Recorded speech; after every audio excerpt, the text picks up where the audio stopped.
మండలిలో వైసీపీ ఎమ్మెల్సీలు రాజీనామా చేయడం జరిగింది. ఇంతకుముందు ముగ్గురు చేశారు.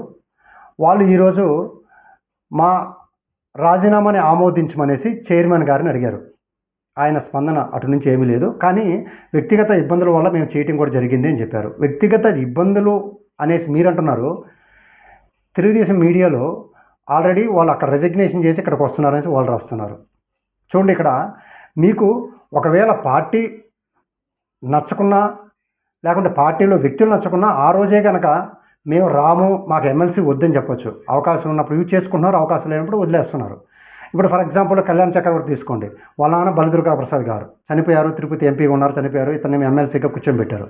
యూజ్ ఏముంది? ఈరోజు రిజిగ్నేషన్ చేస్తున్నాడు, చేసి నేను వెళ్ళిపోవాలి. కనీసం వీళ్ళు ఏ ఒక్క నియోజకవర్గంలో అయినా సరే ఓన్గా కంటెస్ట్ చేసి, ఈవెన్ టీడీపీ సైడ్ కాకుండా వైఎస్ఆర్సీపీ కాకుండా ఇలా ఓన్గా కంటెస్ట్ చేసి గెలిచే సామర్థ్యత కూడా లేని పర్సన్స్ని ఇలా ఎమ్మెల్సీలు కూర్చోబెట్టేసి ప్రజల తరపున మాట్లాడాల్సిన ఎమ్మెల్సీలు వాళ్ళ స్వార్థ ప్రయోజనాల కోసం చేస్తే ఇంకా ప్రజాస్వామ్యంలో ప్రజలు ఎంత ఎదవలంటే అంత ఎదవలుగా మారిపోతున్నారు.